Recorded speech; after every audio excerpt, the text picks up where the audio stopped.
ആലപ്പുഴ മാവേലിക്കരയിലെ നഗരഹൃദയത്തിലൂടെ ഒഴുകുന്ന കോട്ടത്തോട് പ്ലാസ്റ്റിക് ഉൾപ്പെടെയുള്ള മാലിന്യത്താൽ നിറഞ്ഞിരിക്കുകയാണ്. പരിസരവാസികൾക്ക് ആരോഗ്യ പ്രശ്നങ്ങൾക്കൊപ്പം കോട്ടത്തോടും നാശോന്മുഖമായിരിക്കുകയാണ്. കോട്ടത്തോടിലെ മലിനീകരണത്തിനെതിരെ ശക്തമായ നടപടി വേണമെന്നാണ് ജനങ്ങളുടെ ആവശ്യം.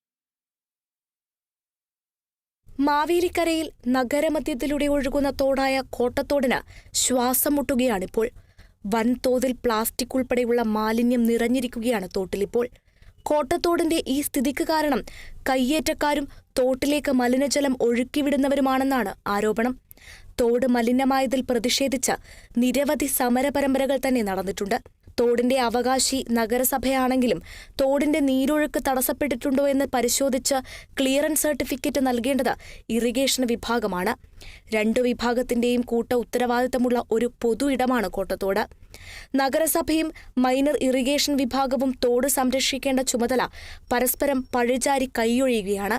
നിലവിൽ തോടിന്റെ കുറച്ചു ഭാഗം സ്ലാബിട്ട് മൂടിയ നിലയിലാണ്. ഇതിലേക്കാണ് സമീപത്ത് പ്രവർത്തിക്കുന്ന ഹോട്ടലുകളും ബേക്കറികളും മലിനജലം ഒഴുക്കിവിടുന്നത്. ഇതിനെതിരെയും ശക്തമായ നടപടി വേണമെന്നാണ് പ്രദേശവാസികളുടെ ആവശ്യം.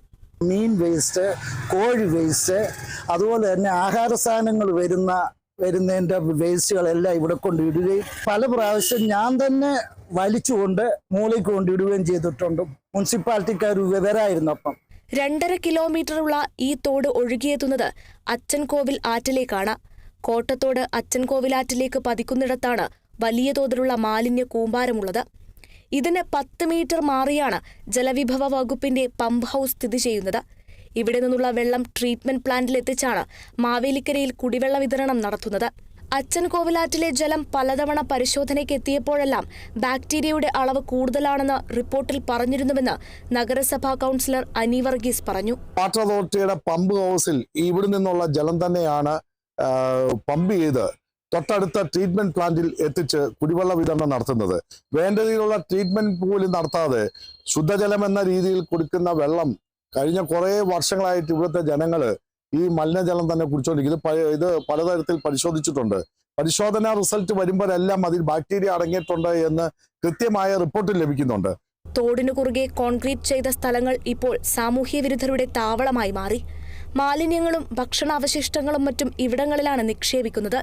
ഇതിനെതിരെ നടപടി വേണമെന്നാണ് ജനങ്ങളുടെ ആവശ്യം. Kerala vision news, Alappuzha.